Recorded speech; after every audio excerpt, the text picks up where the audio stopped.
Today, I have a guest with me. We're just gonna hop straight into it. All about the Bronx representing New York. Ooh.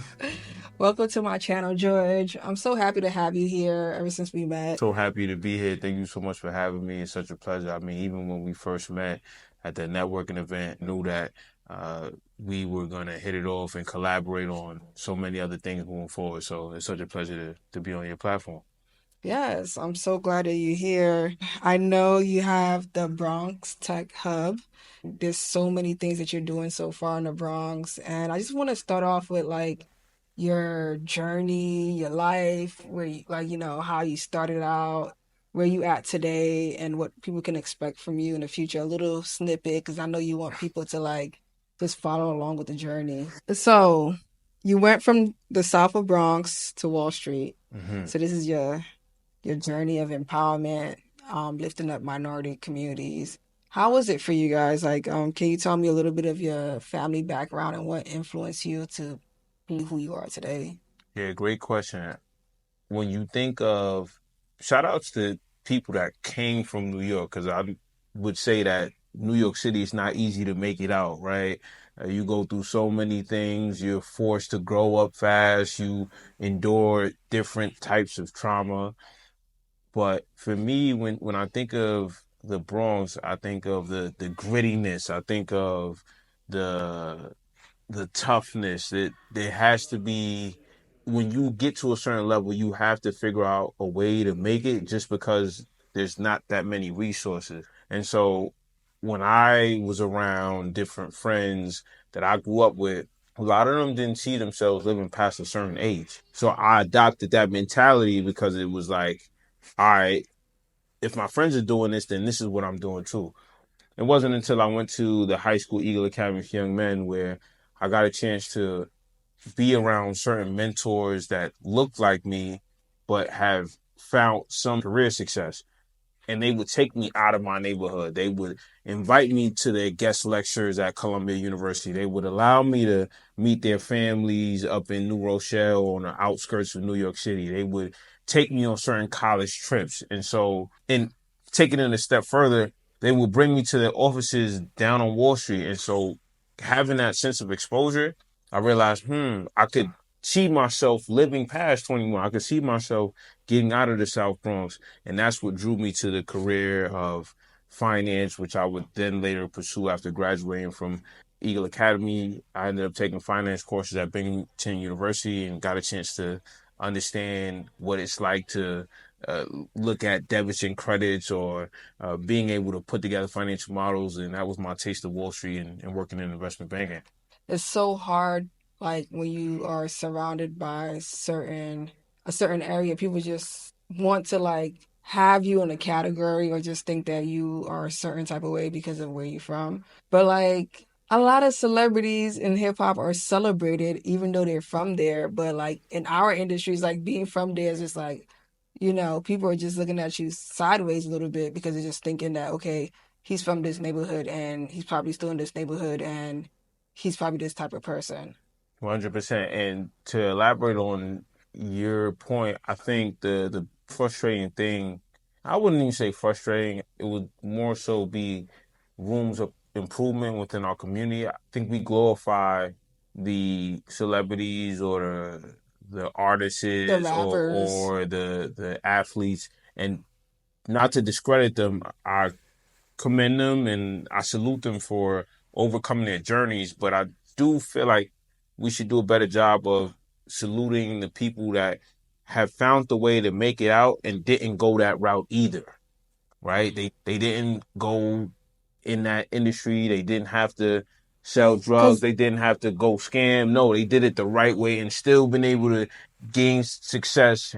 So we should give them their flowers. But I think the other point of that is the people that made it out don't even want that credit either. They want to move in silence. So I think that's the coin toss when you look at the whole spectrum of it all.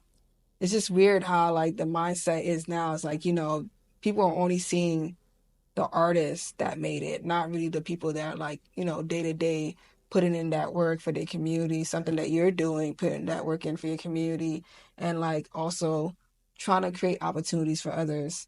I think that was another reason why I really wanted to start, this for representation because I had a niece that told me she's 19 and I was telling her to get into tech. She's like, man, I didn't know tech make that much money. I was like, I Mm. feel like the only time you think about representation of us doing well is either for young black women is either we're like baby moms to these artists. They don't see us beyond that being successful. I also forgot to mention this too. Growing up, as I came from an immigrant family, my mom and my pops obviously came from Honduras, so having that ability to speak Spanish helped me a lot in terms of getting job opportunities or being able to leverage that in certain ways, shapes, or forms. I think that helped me uh, move a long way, and at some point, I definitely want to tap into that country, tap into the the family out there to build certain opportunities or um, show people that come from that part of the world that hey, you can really make it if you have the different mentorship guidance as well. Let's kind of go back into like I know you said when you was like when you had friends they didn't see themselves living after 21 and that kind of got to you, you know what, I need to be you had a adrenaline to like feel like you need to accomplish something in this life. You did talk about the challenges and the influences and how you had to just look at a different direction. And I don't even want to get this construed or get it twisted. I had adopted the mentality of my friends. So I was the same person that didn't see myself living past 21 either because I was surrounded by that. And it wasn't until a teacher pulled me aside when I went to the Eagle Academy for Young Men, an all boys public high school. They started off in the Bronx and they expanded across all of five boroughs and Newark, New Jersey. So when a teacher had pulled me aside, I was like, hey, I think you should attend this program that they're doing on Saturdays where mentors will come in and they will mentor Eagle Academy students. The teacher had pulled me aside, we spoke, and I was like, all right, screw it. I got nothing better to do on a Saturday morning. Let me go. And at that point, that's what really propelled me to really think differently and remove myself from that programming that the Bronx was all I knew, or like I wouldn't see myself living past a certain age. Once I got exposure to different things, which I think the biggest thing from our communities and our neighborhoods is exposure, because you don't know what you don't know, and you're so confined to your situation that it's not until you meet new people or you get exposed to this or you go somewhere else where you're able to catapult things. So that is what drew me to Wall Street when I started seeing a lot of my mentors either work on Wall Street or they help other people break into Wall Street. And that was the beginning of the finance world to me.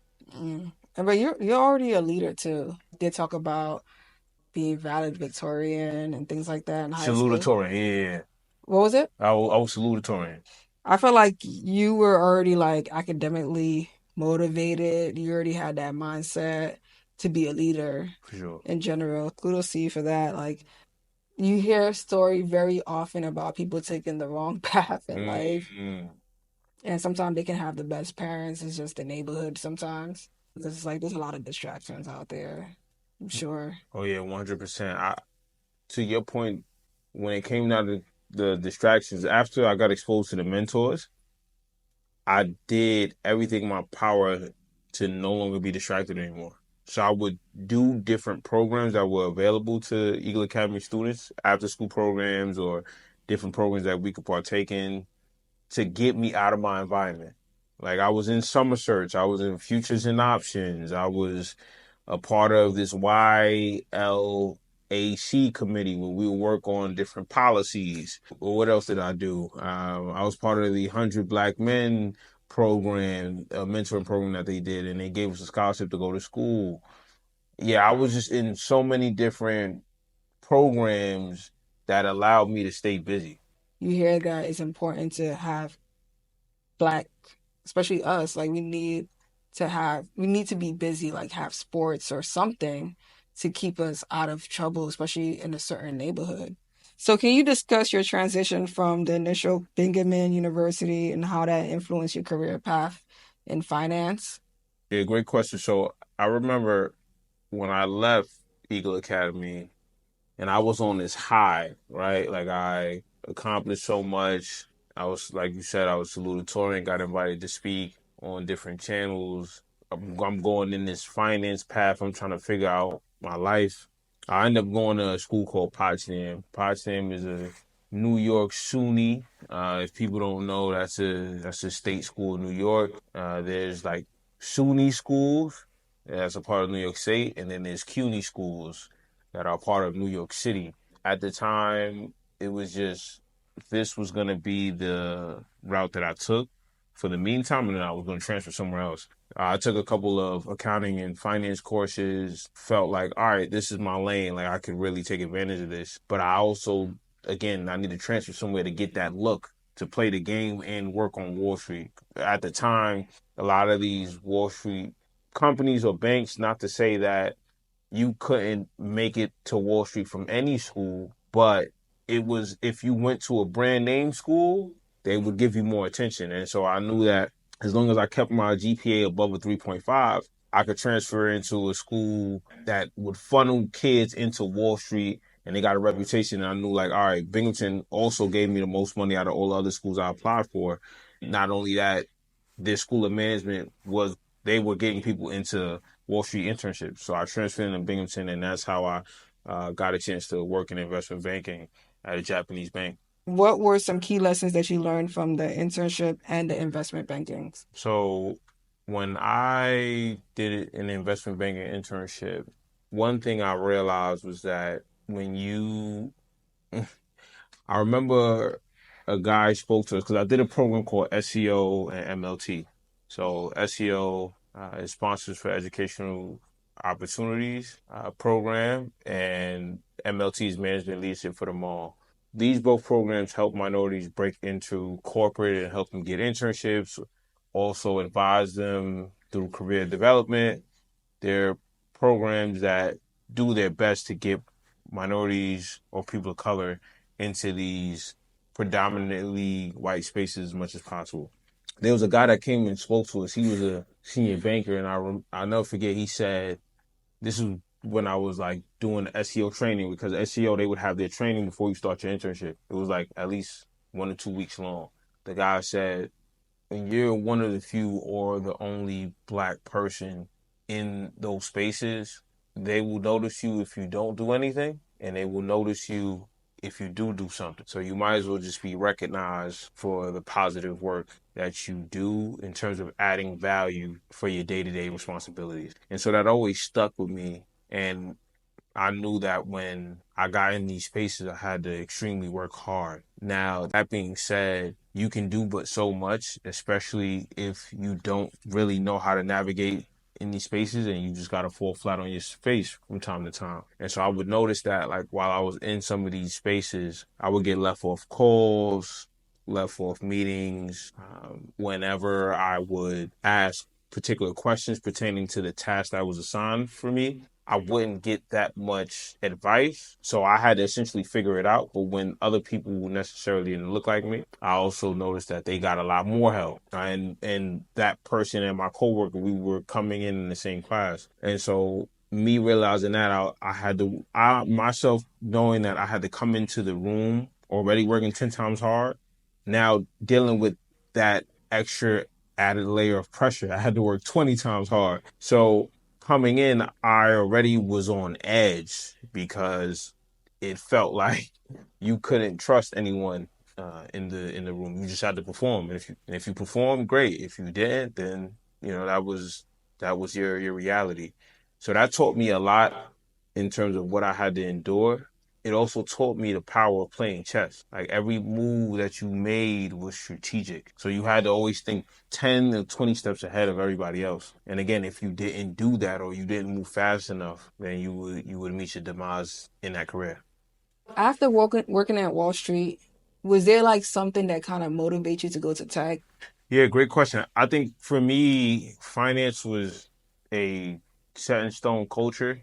So I didn't really see much changing there.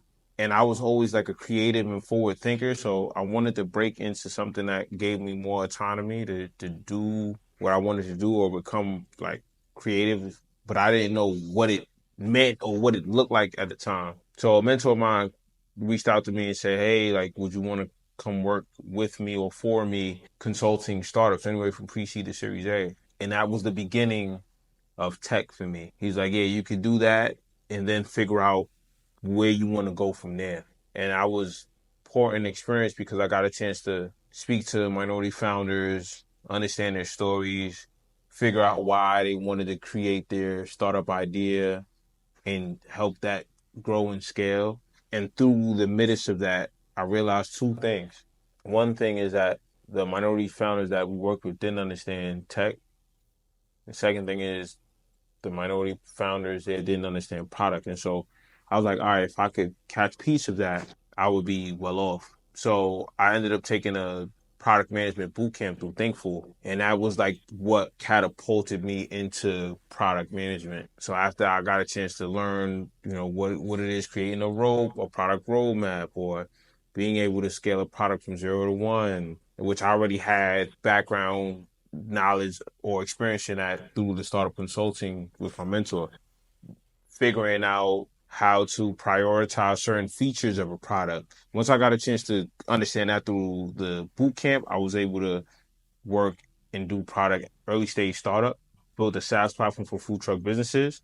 And then after that, I was able to work for an ed tech company that built mobile app games for kids that were interested in STEM and esports.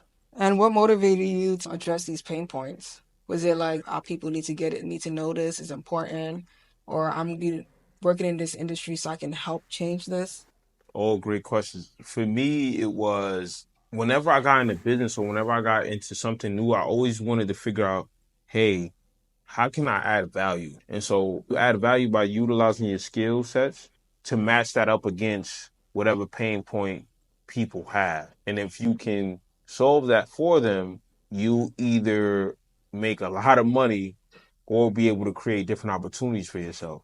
And so for me, it was like, okay, I worked with founders. I know I want to be a founder of something. I don't know what it is. I want to have my own thing at some point.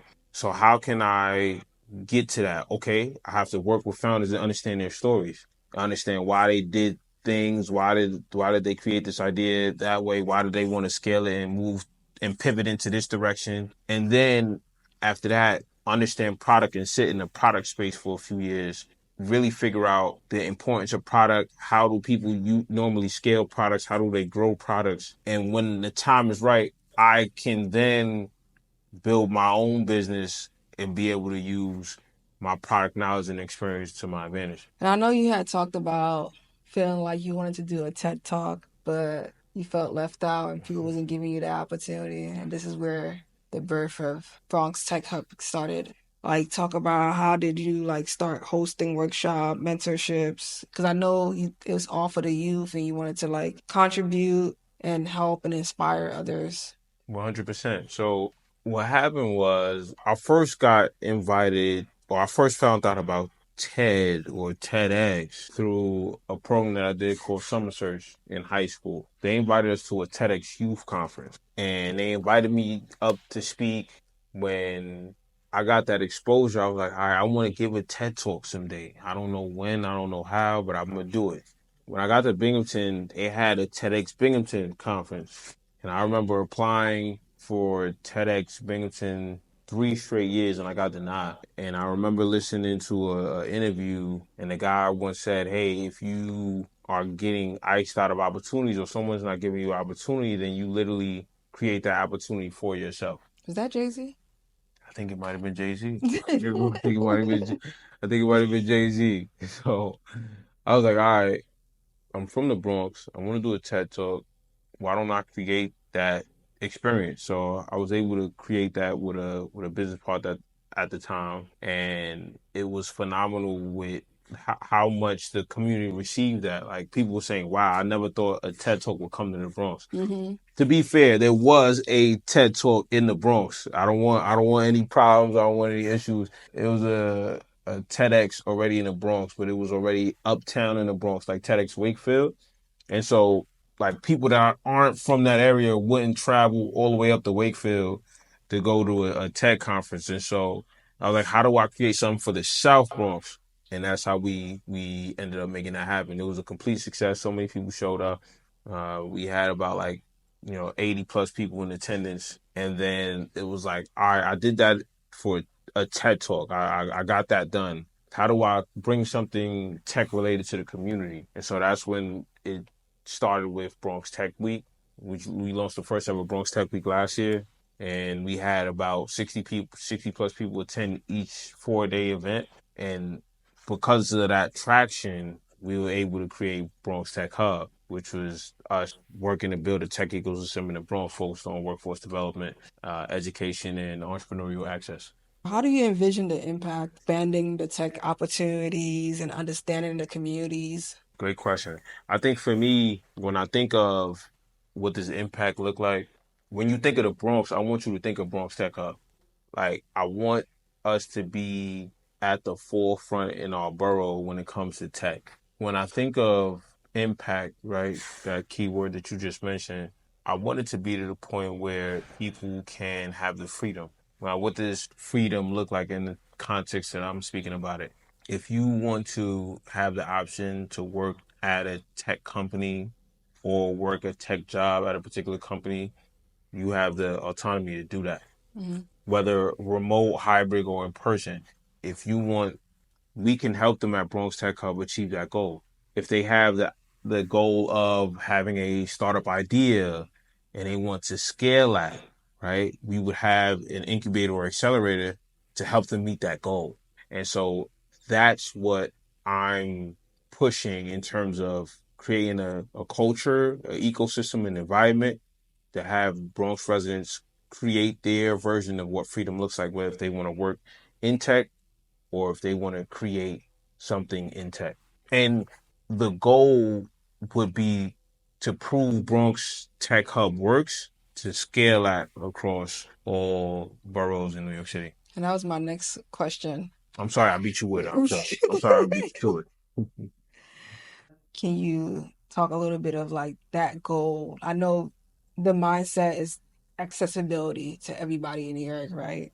Absolutely. Yeah. So really just a tech center in general that services all ages. So if there's young kids that want to learn how to code, they could come to the Tech Hub. If there are high school students, college students looking for internships, fellowships, or full-time offers, then they can receive help from Bronx Tech Hub. If it's seniors or parents that want to learn how to become digitally literate and use a computer, there will be computer classes for them to learn. And we saw the effects of that during COVID, where Mm-hmm. there were seniors that worked certain jobs and they were forced to work from home and they struggled. So that's something that I definitely want to, I guess, help provide. We focus on target audience right now for the time being anywhere from ages 18 to 36. And in the near future, the goal would be to service all ages eventually. What partnerships do you feel like you need for this goal to happen? That's a great question. I would say definitely big tech companies that have impact dollars. I would say certain politicians involved because you need the community, so you need politicians to advocate for things of this nature. I would say New York City, whether if it's NYDC or if it's the mayor's office, if it's New York City Council, even the governor's office, being able to create this impact is definitely certain players or organizations that we would need involved, and definitely impact organizations that are already doing the work that could support and agree to this. The borough president from each borough supporting a mission like this, that would be super helpful.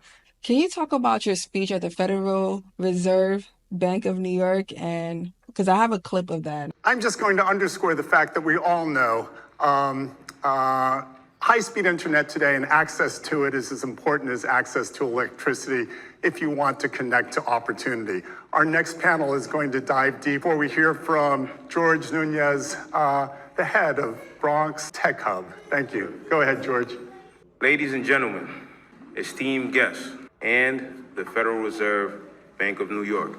Thank you for allowing me the opportunity to stand before you today. I have one question for everyone in the room.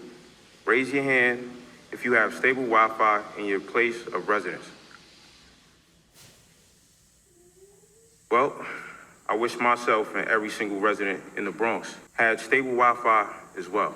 My name is George Nuñez, and I come to you not just as an individual, but as a voice for the thousands who share a common struggle in the Bronx, the South Bronx to be exact. I'm here to shed light on an issue that affects not just me, but countless others in the Bronx, the lack of adequate Wi-Fi access. The Bronx has become a victim of what is known today as digital redlining, a term that describes the systematic denial of access to internet services in certain communities. This issue is not just about connectivity, it's also about exacerbating existing inequalities. According to the New York City Council, in 2020, a staggering 40% of Bronx residents lacked Wi-Fi, compared to 10% in Manhattan and even lower percentages in Brooklyn, Queens, and Staten Island. The digital divide in our borough is not just a matter of inconvenience, it's a barrier to progress. Here are some more staggering statistics that will resonate with you all. Roughly 40% of Bronx residents lack Wi-Fi. 30% of public spaces in the Bronx lack free public Wi-Fi access, limiting connectivity options for residents. And in low-income areas in the Bronx, approximately 30% of students lack consistent Wi-Fi access, impacting their ability to participate in remote learning. And we've seen how that played out during COVID. Growing up in public housing, I witnessed it firsthand, the challenges that come with the digital redlining of our community. The structure of our apartments is not compatible with Wi-Fi, leading to certain rooms being left without connectivity. I just want to know, like, what was that about? And, it looks impactful. Absolutely. So I got invited to speak at the Federal Reserve Bank of New York to talk about the lack of tech access and Wi-Fi access in the Bronx. The reason why that was so imperative was because what I'm doing in the Bronx is relative to that. As you mentioned, how do I incorporate certain partners or organizations? Well, the biggest way is to shed light of certain problems in the Bronx regarding the tech and how this could be a solution. When we talk about the lack of tech opportunities or lack of tech access or the simple thing of having access to Wi-Fi. Like if you don't have access to Wi-Fi, almost obsolete. You can't function, you can't work, and you can't be the best version of yourself. And so that's some of the things or some of the opportunities that we need to really highlight so that we can really create a better Bronx or a better borough. I'm so happy to have you here today and just talking about the Bronx Tech Hub. And I hope everything that you want, especially is coming from a positive place. I hope that manifestation happened for you. And thank you for coming on my channel, sharing your story.